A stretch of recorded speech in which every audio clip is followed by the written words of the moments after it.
Greetings. Today I have a subscriber's question and ndoda kuweka. Question iyi ndeye form 4 ordinary level mathematics ZIMSEC specified. Question yacho inoti factorize number 1 a squared plus 4ab plus 3b squared. Saka ndoda kutanga ndadiscussa mabasics efactorization, especially kana tichidhila nema quadratic equations, then ndozoaddressa that question. So chatinoda kutanga kutarisa ndeichi. Tikatarisa panapa tinoona kuti that expression is a quadratic expression. Why tichiti quadratic expression? The reason is here we have a power of 2. Panapa tine a power of 2. Maybe let me rewrite that expression kuti munyatsokuona kuti yakanzi kudini. Yakanzi iyo a squared plus 4ab plus 3b squared. Ndokubva ndati chinoita kuti tione kuti expression iyo quadratic expression inauye kuti unknown yedu ine the highest power of 2. Saka kana tichidefine a quadratic expression, if we need to define a quadratic expression, tinoti isusu this is an expression where the unknown's highest power is 2. Saka tiri kuti the highest power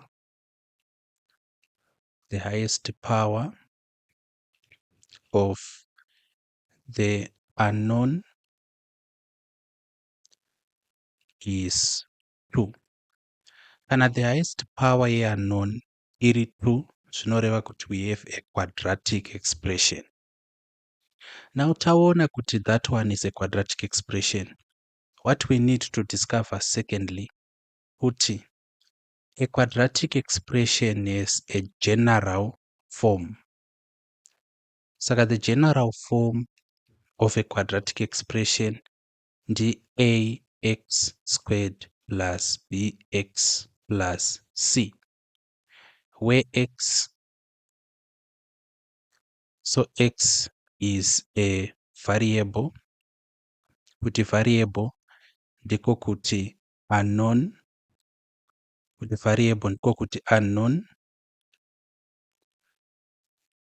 and a, b, c are constants. Kana chiti constants zvongoreva kuti these are real numbers. Maona. Saka ndo mafacts tu atofanirwa kuappreciate kana tichidhila nekufactorize maquadratic expressions. Chekutanga kudiscover kuti quadratic expression tinozviona sei? Tinotarisa maunknown edu, panapa tina a na b zvakare. Totsvaga kuti the highest power yemaunknown ndiani. Kana the highest power yemaunknown ari 2, zvinoreva kuti we have a quadratic expression. Then secondly, tofanirwa kuziva kuti a quadratic expression is of the form ax squared plus bx plus c. Saka a na b na c angori manumbers. Tinogona kumati maconstants. Reason yatinoti constant inauye kuti inhamba isiri kuchinja. Maona. For example, panapa tina 4 tina 3. 4 na 3 maconstants. 4 remains 4, 3 remains 3. Then x unoyu is called a variable kana kuti unknown. X can be substituted by, x can be replaced by any number. Saka tademonstrate what is more like prerequisite information, what we should know before we attempt the question. Let us now go over to actually attempt the question. So this is just proof to show that this question is a subscriber's question. I received it on WhatsApp. Ngere help please. Saka if you have questions you want to ask me, you can send them to my WhatsApp number, which is it's Zimbabwean, saka it's plus 263 710469150. If it's an O-level question, you can just send it there and I will try to create time to help you. That is what I do. Saka let us now slide over to our question. Question yedu yanga yakati kudini? A squared plus 4ab plus 3b squared. Iyo ndiyo question yedu. Saka kuti tianze question izvi handichaita ndezvekuti ndoda kugroupa into steps. Steps atinotora when we are answering quadratic equations, rather steps atinotora kana tichifactorize quadratic expressions.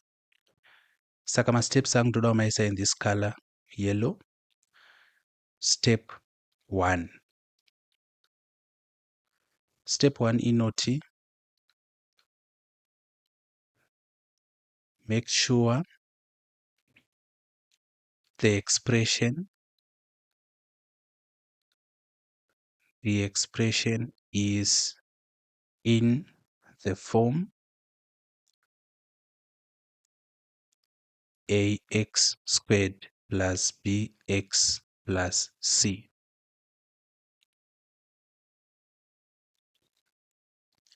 Saka that's step number 1. Make sure the expression is in the form ax squared plus bx plus c. Saka at ordinary level, pa O-level maths, vane questions avanounza anenge ane quadratic expressions anenge akatoarenjewa kudhara. This is the norm, kuti quadratic expressions anenge ari already arranged. But in some cases, quadratic expressions anenge asiri arranged. So what do we do kana questions acho asiri arranged? We have to make sure that they are arranged in the order ax squared plus bx plus c.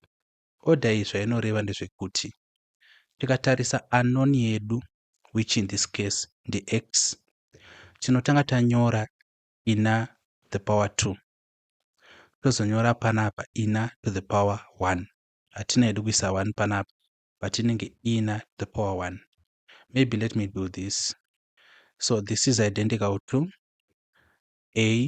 ax squared plus bx to the power 1 plus cx to the power 0.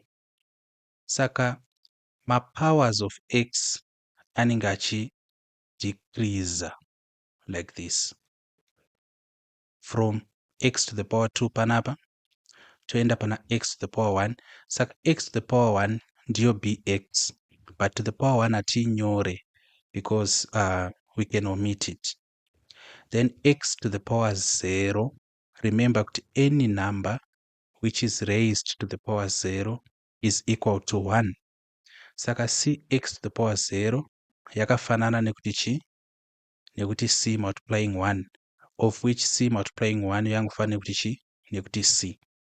Saka izvi ndazviitira kuti ndikuratidzei kuti kurearrange kwatinoita quadratic expressions tikumanyora in such a case kana kuti in the order yekuti tichatanga ne the highest power, which is 2 kana iri quadratic, tobva pa 1 tozoenda pa 0.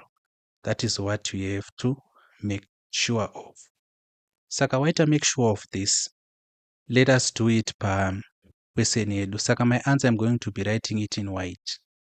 Saka iyi tikada kuiarrange, zvatiri kuda kuita panapa ndezvekuti tiri kuda kudai so, tiri kuda kuti let a be the unknown, ndo patinoda kutanga napo. Saka hazviite kuti a na b zvese zvive unknown. You are going to see what I mean. Saka panapa tatora an extreme, or rather tatora a situation where a is the unknown. Saka kana a ari unknown, tinenge takuti isusu a squared tokunyora panapa ndi tobva tati plus 4ab tobva tati plus 3 b squared. Can you take note zvaiitika? Tati isusu mapowers e-unknown which is x panapa anofanirwa kudhikriza and saka kana isusu tati let a be the unknown, tikuona kuti a to the power 2 and ichadhikriza a to the power 2 panapa ndi a to the power 1 panapa ndi a to the power 0 kunyange asina kunyorwa, you see. Saka tadai so manje I think part yoyanzwisisika. Rega ndise aro yakadai so ndoda kuisira kuti muone kuti this is part of our answer. Let us now go to step number 2. For step number 2 tichadai so tichati multiply first term and last term to get ax squared, rather to get ac x squared. So handisi kuda kuti muconfusike nekuti ac x squared. Zvaitika pano tati our second step is going to be multiply the first term and the last term. Tikazvimultiply we are going to get ac x squared. ac x squared yabvepi? Yabva pakuti ax squared times c. Saka step yekutanga taarenja in such a way yekuti unknown yedu mapowers ari kudhikriza kubva pana 2 enda pana 1 ozoenda kuna 0. Tadaro tichamultiply our first term and our last term. Saka tikada kuzvidemonstrata panapa zvazviri kureva ndezvekuti, so for the sake of progress vandichaita ndezvekuti ndichaita rewrite step inoi then ndova ndaadda step number 2 kuitira kuti munyatsokuona kuti zviri kufamba sei. So step yedu yekutanga yanga iri kurearranja a squared plus 4ab plus 3b squared. Then step 2 yati isusu timultiply first term nelast term. Saka tichamultiply a squared times 3b squared. Tinowana 3. Manumbers anomultiply na ega, saka 1 times 3 ndi 3. Then unknown edu multiply na a squared na b squared. Tinowana a squared b squared. Saka panapa tinowana 3a and a 3a squared b squared. Okay, let us now go over to step number 3. Saka for step number 3 manje tichaita sei? Tichati susu find the factors of the product. Find the factors of the product such that if you add them, you get the middle term. If you add them, you get the middle term. And if you multiply them,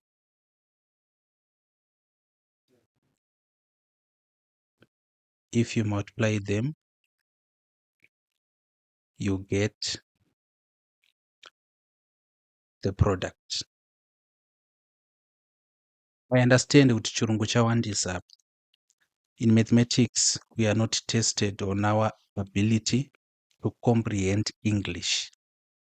Saka I'm going to demonstrate kuti zviri kufamba sei.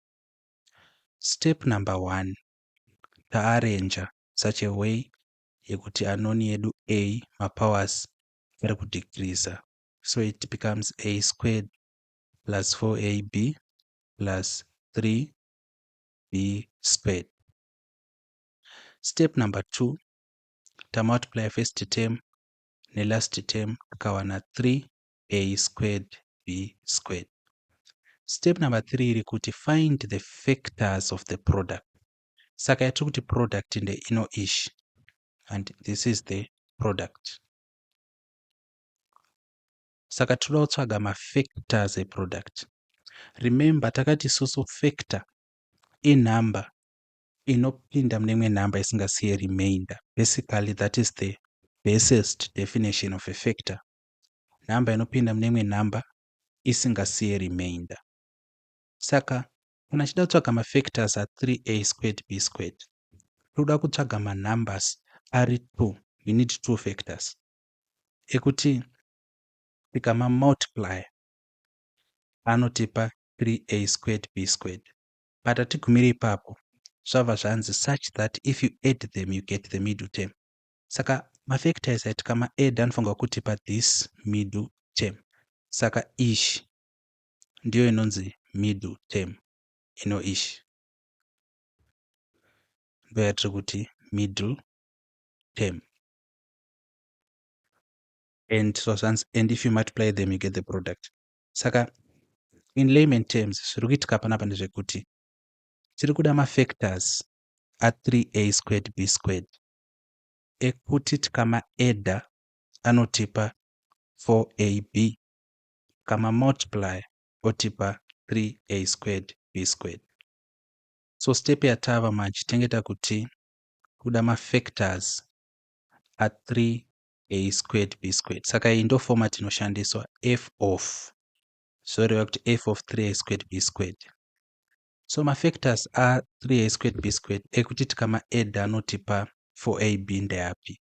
Tikatora 3ab na ab, tikati 3ab plus ab tinowana 4ab, kutenderana ndi. Tikati susu 3ab yakamira yega times ab tinowana 3a squared b squared. Saka mafactors atawana asatisfy step number 3. Taona kuti tikama adda ari kutipa the middle term 4ab, kama multiply ari kutipa 3a squared b squared. Let us now go over to step number 4. Step number 4, zvatava kuita ndezvekuti we are going to substitute the middle term. We substitute the middle term with the factors. We substitute the middle term with the factors. Saka let us demonstrate kuti tiri kurevei. Takadai so, step number 1, ta-arrange in such a way yekuti ma-powers are a, which is our variable, ari kudzika. Saka tina a squared plus 4ab plus 3b squared.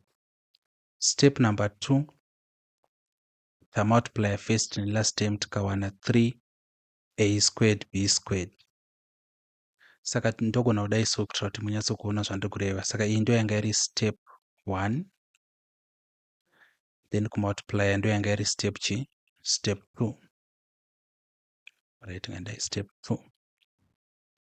Then tamultiply tazotsvaga isusu mafactors a3a squared b squared ekuti tikama adda anotipa 4ab, kama multiply anotipa 3a squared b squared. Taona kuti ndi 3ab plus ab.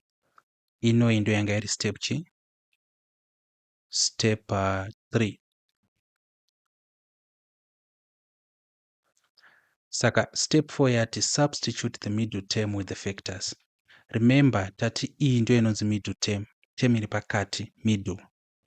Takuireplace na 3ab plus ab. We know kuti 3ab plus ab zvinotipa 4ab. Saka mathematically speaking, hatina kuita alter the original value of the quadratic expression. Saka tikazviita zvinobuda zvakadai so, zvinobuda zvakati izvo, tinonyora a squared tobva tareplace 4ab na 3ab plus ab, maona, then tozonyora yekupedzisira yakadaro plus 3b squared. ino iyi ndiyo step number 4. Saka tadai manje tauda kuenda step number 5, which I'm going to make my final step. Step number 5 tinoti isusu group into 2 pairs and factorize each bracket. Group into 2 pairs and factorize each bracket. Saka kuti munyatso kuona kuti zviri kufamba sei, ngatidzokorodze zvese. Step 1 taarrange tanga na a squared plus 4ab plus b squared. Step number 2 tikamultiply tikawana panapa inga iri 3b squared, tikawana 3a squared b squared. Step number 3 tikatsvaka mafactors a3a squared b squared ekuti tikamaadda anotipa middle term 4ab, tikamamultiply anotipa this product 3a squared b squared. Taona kuti ndi 3ab plus ab. Step number 4 tikati takureplace middle term this expression, saka taona kuti inenge iri a squared plus 4ab plus taona kuti inenge iri a squared plus 3ab plus ab plus 3b squared. Saka panapa iyi ndo yanga iri step number 1, iyi iri step number 2, ino iyi iri step number 3, iyi iri step number 4. Step number 5 iri kuti kudini? Step number 5 iri kuti group into 2 pairs and factorize each bracket. Saka step number 4 yakati iyo a squared plus 3ab plus ab plus 3b squared. Saka group into 2 pairs tinoshandisa mabrackets kugrupa. So tikadai so bracket panapa bracket panapa. Saka tinotora 2 materms tomaisa mubracket, totati futi bracket panapa bracket panapa, totora futi 2 materms tomaisa mubracket. Tadaro tinenge tatoita group into 2 pairs, so zvanzi and factorize each bracket. Saka panapa takufactorize each bracket. This one ndiyo step number 5. Saka step number 5 yakutiendesa kuanza. So chinonzi kufactorize kubuditsa a number or a term divide into both terms. Saka tabuditsa a common factor. Saka tikatarisa a squared plus 3ab tinoona kuti common factor ndiani? Ndi a. First term ina a, second term ina a futi. So a squared plus 3ab, first term ndiani? Ndi a, second term ina a. Saka we are going to factor out a as common. Then a ino multiply ne weak term kuti itipe a squared. Kana kuti a dividing into a squared ndiani?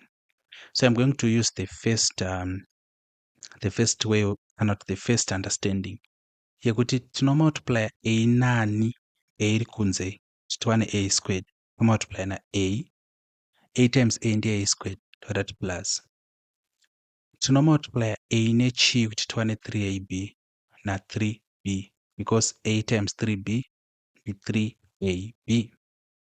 So as you can see, zviri kuitika panapa ndezvekuti for us to test the accuracy of our factorization, tinongo multiply term iri kunze ne each term dziri mukati dzofanirwa kutipa this bracket.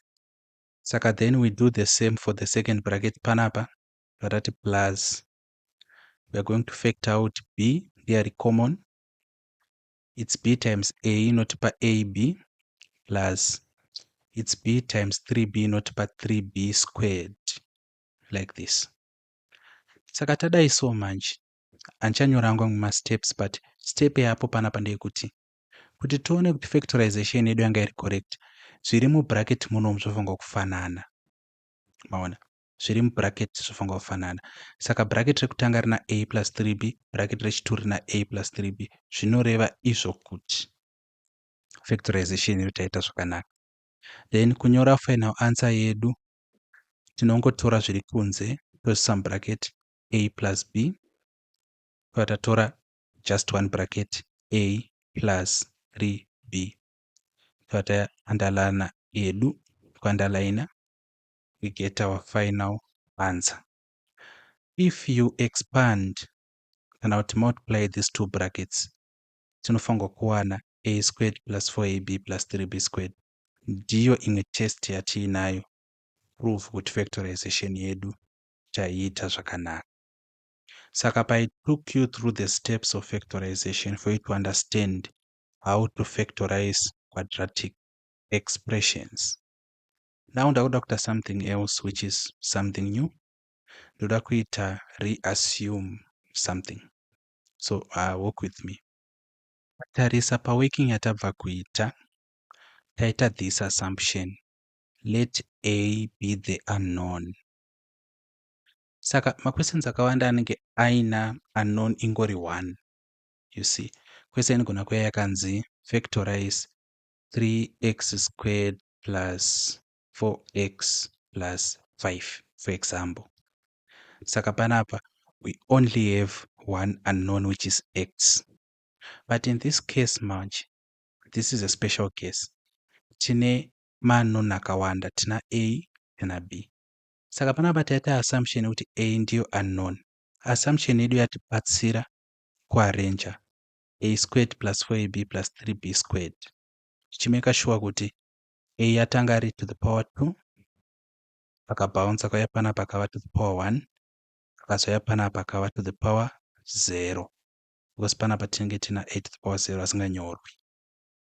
Saka takuda kuita let b be the unknown, kureva kuti kana b ari unknown, a inenge ingori a number. Kana a ari unknown, b tinomutreata as a number. Saka panapa ishi tatinonyorwa in the form ax squared plus bx plus c.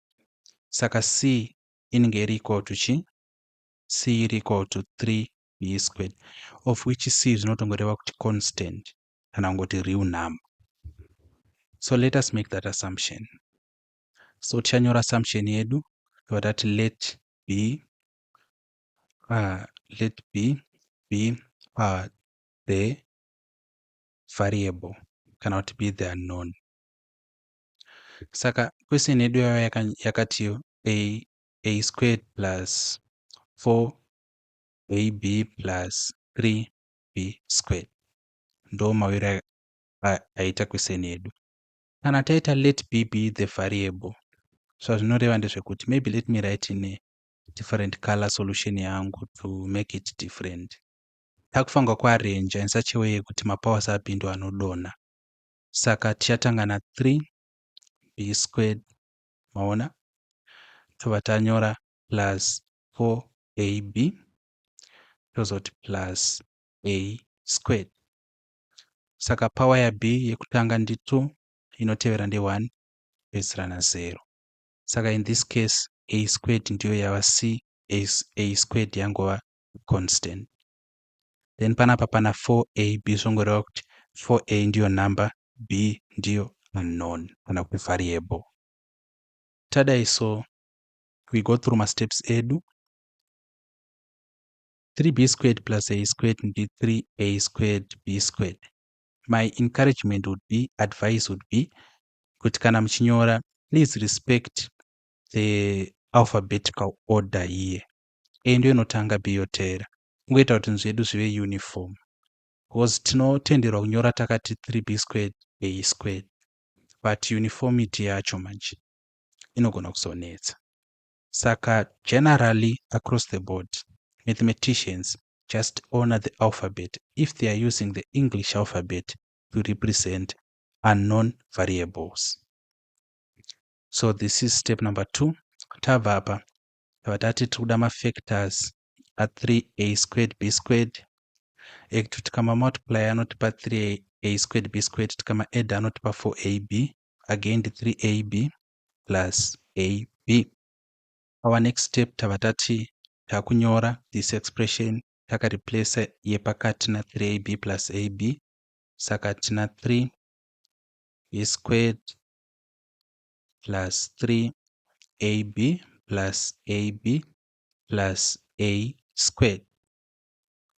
Then tadaro manje takuchinda pastep yekuti takugrupa takufactor out kana kufactorize first bracket. Tunoona kuti 3 ari common, toona zvakare kuti b ari common, saka tinomultiply 3b nab kuti tiwane 3b squared plus tinomultiply 3b na a kuti tiwane 3ab patati plus panapa we are going to factor out a ndiari common, tinomultiply a na b kuti tiwane ab plus tomultiply a na a kuti tiwane a squared. Saka mabrackets edu afanana kureva kuti factorization yedu most likely iri correct. Tobva tangotora zviri kunze which is 3b plus a, tongotora nebracket b plus a ndiyo final answer yedu. Saka mukatarisa moona kuti zvinenge zvakada kusiyana neyatambowana pekutanga. Pekutanga tawana iri a plus b, a plus 3b, a plus b, a plus 3b. Saka zvinhu izvi hazvina kusiyana izvi nekuti bracket iri ra a plus b ndiro rangodzoka riri b plus a, bracket ra 3b plus a ndiro rangodzoka riri a plus 3b. Saka fundamentally hazvina kusiyana, changosiyaniswa iorder, of which tinoziva kuti kana tichimultiplya order does not matter. In the same case kana tichiadda order does not matter. So this is how we do factorization of quadratic expressions.